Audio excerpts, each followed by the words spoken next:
Hello students, welcome to Adi Pathshala.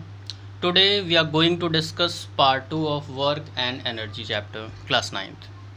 तो आज का जो वीडियो है उसमें हम लोग टाइप्स ऑफ एनर्जी को स्टडी करेंगे, कंजर्वेशन लॉस को एंड वर्क एनर्जी थ्योरम को।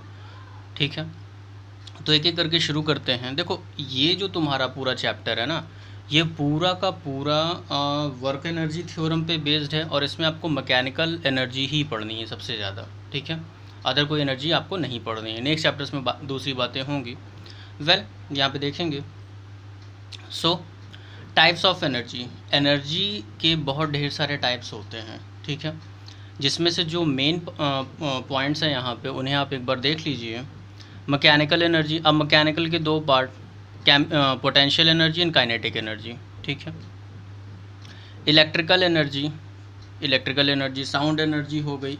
हाइड्रो एनर्जी, हाइड्रो एनर्जी का मतलब hydro that is related to water. ठीक है, केमिकल एनर्जी हो गई एंड सोलर एनर्जी हो गई। इसके अलावा भी बहुत सारे टाइप्स हैं। ठीक है, जो कि आपको अभी स्टडी नहीं करने हैं क्लास 9th के स्टैंडर्ड के अकॉर्डिंग।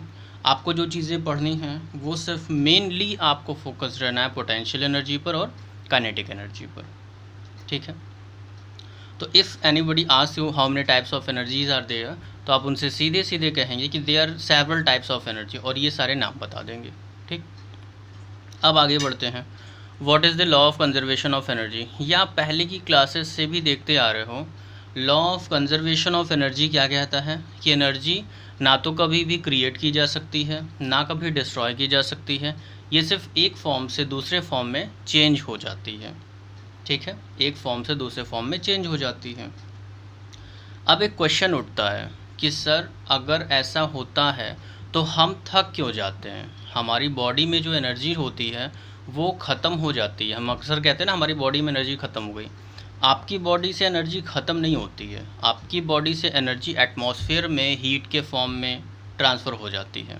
और जो आपकी बॉडी में एनर्जी होती है वो काइनेटिक एनर्जी के फॉर्म में भी खर्च हो जाती है, कभी कभी पोटेंशियल की भी फॉर्म में निकल जाती है। ठीक है, तो इस तरीके से एनर्जी का ट्रांसफ़र आपकी बॉडी से, ये जो पूरा का पूरा एनवायरनमेंट है हमारा, ठीक है, ये पूरा का पूरा एक सिस्टम है जो आपसे कनेक्टेड है। ठीक है, बहुत सारे फॉर्म्स से। अब जैसे समझ लो कि एक गिलास पानी हमने रखा यहाँ पे, बहुत ही गर्म पानी। ठीक है, हॉट वाटर यहाँ पर हमने रखा है। अब थोड़ी देर बाद, 1 घंटे बाद, 2 घंटे बाद हम आते हैं तो हम देखते हैं कि पानी के टेम्परेचर में चेंज आ गया है। तो हमारा क्वेश्चन उठता है कि इसके अंदर जो हीट एनर्जी थी, ठीक है, देखो यहाँ पर हीट एनर्जी नहीं बताई हमने। ठीक, जो इसमें प्रेजेंट हीट एनर्जी थी अब वो कहाँ चली गई, क्या वो इसमें से ख़त्म हो गई? इसमें से ज़रूर ख़त्म हुई है, लेकिन वो एटमॉस्फेयर में ट्रांसफ़र हुई है। इसी तरीके से जब कभी भी आपका जो आप दिवाली पे पटाखे फोड़ते हो, ठीक है, बम, उसमें क्या होता है कि जो क्रैकर है, ठीक है, वो ब्रेक करता है कई पार्ट्स में। ठीक है, तो उससे थोड़ी सी हीट निकलती है, साउंड एनर्जी निकलती है और लाइट एनर्जी निकलती है। मतलब क्रैकर के अंदर जो प्रेजेंट होती है केमिकल एनर्जी, वो इन तीनों फॉर्म्स में चेंज हो जाते हैं और ये इक्वल होता है बिल्कुल। मतलब ऐसा नहीं होता है कि थोड़ा सा कहीं इधर उधर बच गया होगा या थोड़ा सा रिमेनिंग रह गया होगा। ठीक है, ऐसा कुछ भी नहीं होता है। मतलब अगर 100% है, उसमें से 20% हीट में, 20% नहीं कहें, 50% हीट में ट्रांसफ़र हो गया, 10% साउंड में, तो बाकी का जो बचा हुआ वो लाइट में होगा। ठीक है, इस चीज़ को अपने दिमाग में रखिएगा। एनर्जी कहीं भी वेस्ट नहीं होती है, वो कंप्लीट ट्रांसफ़र लेती है। ये अलग बात है कि हम उसे पहचान नहीं पाते, उसे समझ नहीं पाते। आपको इसके डेप्थ में नहीं जाना है, बस ये चीज़ आपको बताने के लिए करी थी कि जो हम फील करते हैं कि एनर्जी थोड़ी देर में चेंज हो गई है, तो कुछ भी याद रखना, एनर्जी कभी भी ख़त्म नहीं होती, ये सिर्फ चेंज हो सकती है। ठीक, आगे बढ़ेंगे। जो मेन चीज़ें आपको पढ़नी हैं उन पे आइए। ठीक है, काइनेटिक एनर्जी। काइनेटिक एनर्जी क्या होती है? Energy possessed bye a moving body. जब कभी भी कोई बॉडी, कोई ऑब्जेक्ट बहुत तेज़ी से दौड़ रहा है या केवल मूव कर रहा है, तो उसके अंदर जो एनर्जी होती है उसे काइनेटिक एनर्जी कहते हैं। इसका फॉर्मूला हम लोग आगे डिराइव करेंगे। कुछ एग्जांपल्स भी यहाँ पर बताए हुए हैं, साइकिल में, बुलेट में। ठीक है, एनर्जी के होने की वजह से चीज़ों में मोमेंटम आता है। ठीक है, और जिससे एक नए काम को किया जा सकता है, ऐसे आप समझ लो। अभी आप वर्क समझे हो एनर्जी, फिर इसके बीच में आपको एक रिलेशन भी क्लियर होगा कि आखिरकार एनर्जी का वर्क से क्या रिलेशन है। तो काइनेटिक एनर्जी क्या होती है? Energy possess bye a moving body, simple सी चीज़ है। आगे देखेंगे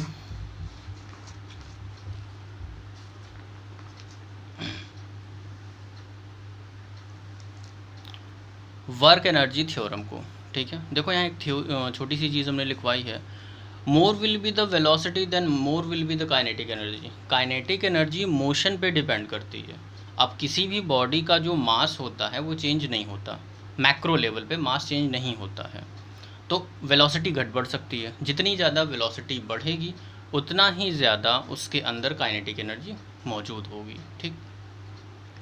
आगे देखेंगे वर्क एनर्जी थ्योरम, ये क्या कहता है। देखो पहले ओवरऑल समझ लो, work done equal to kinetic energy या potential energy, work done equal to energy and energy equal to work done. यही यहाँ पर इस थ्योरम में बताया गया है। जो स्टेटमेंट लिखा है वो भी आप देख लो, the total kinetic energy present in the body is equal to the amount of work done on it, ठीक है, जितना उस पर काम किया गया है या फिर जितना वर्क डन उस पर हुआ है उतना ही काइनेटिक एनर्जी में चेंज आया है। थ्योरी आपके सामने लिखी है, आप स्क्रीनशॉट ले लो या पॉज करके नोट कर लो जैसा। अब इसका प्रूफ हम समझेंगे कैसे होता है प्रूफ। देखो यस, एक ऑब्जेक्ट है यहाँ पर, ठीक, जिसका मास m है, t इक्वल टू 0 पर इस पर एक फोर्स अप्लाई हुआ। अभी टाइम 0 था, ठीक है, वैसे टाइम अब 0 है नहीं, ये अलग की चीज़ है। अभी हमने यहाँ पर ओरिजिन से मान लो स्टार्ट किया है, इनिशियल वेलोसिटी इसकी 0 थी, फोर्स अप्लाई हुआ होगा तो कुछ ये आगे बढ़ी होगी। थोड़ी देर बाद हमने देखा कि इसने s डिस्प्लेसमेंट कवर किया और वेलोसिटी इसकी हो गई v, ठीक। तो हमें एक फॉर्मूला पता है, v² equal to u² plus 2as, ठीक है। हमें देखना कि इस चीज़ को हमें समझना होगा कि क्या होता है वर्क डन। यहाँ पे वर्क डन निकालना होगा हमें, क्योंकि वर्क डन ही एनर्जी के इक्वल है, अभी आपने पढ़ा है। तो पहले वर्क डन के लिए क्या चाहिए होता है हमें, फोर्स इनटू डिस्प्लेसमेंट। तो ये डिस्प्लेसमेंट हम निकालेंगे, F नाम का फोर्स इस पर लग रहा है वो पता है हमें। एक्सेलरेशन यहाँ पर a प्रोड्यूस होगा इस केस में, ठीक है। तो यहाँ पर वैल्यूज़ रखो, इनिशियल वेलोसिटी 0 है, वैल्यूज़ को आपस में ट्रांसफ़र करोगे तो v² अपॉन में 2a हो जाएगा, ठीक है। नाउ आगे देखेंगे तो हमें यहाँ से s मिल गई है, ठीक है, डिस्प्लेसमेंट हमें मिल गया है। आगे देखेंगे वर्क डन इक्वल टू होता है फोर्स इनटू डिस्प्लेसमेंट। वैल्यूज़ रखो f इंटू एस, या यहाँ पर आप d भी ले सकते थे, आप s की जगह d रख देते हैं। ये वैल्यू रखी v² अपॉन में 2a, f equal to mass into acceleration 2a, cancel करो, वैल्यू आएगी हाफ mv², ठीक है। लेकिन थ्योरम हमसे क्या कहती है कि वर्क डन काइनेटिक एनर्जी के इक्वल होता है।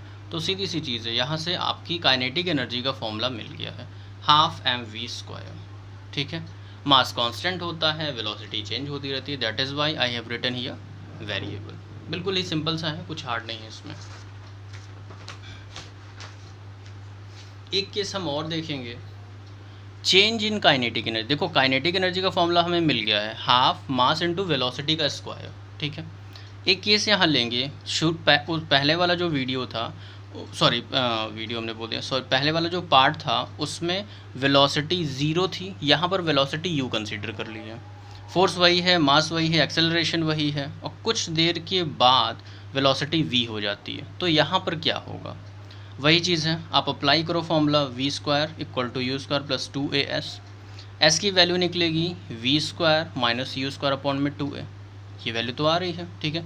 अब आई होप कि आपको ट्रांसफ़र करने और ये वैल्यूज़ पुट करने आना चाहिए। फॉर्मूला हमें पता है, work done equal to force into displacement, ठीक। सारी वैल्यूज़ रखो, force equal to mass into acceleration होता है, s इक्वल टू इस इक्वेशन से वैल्यूज़ रखो, सॉल्व करेंगे, वैल्यू आएगी मास इनटू ब्रैकेट में ऑल दीज। अब यहाँ पर आया, अगर इसको ब्रेक करते हो दो पार्ट्स में, मास को अंदर मल्टीप्लाई करो, m दोनों साइड आ गया, अपॉन में 2 स्प्लिट करो, 1/2 1/2, यानी कि ये फाइनल काइनेटिक एनर्जी हो रही ना, हाफ mv², v यानी कि final velocity, minus half mu² यानी कि इनिशियल वेलोसिटी, यानी कि total change in kinetic energy is equal to work done. ये आंसर हमारे पास आ गया है।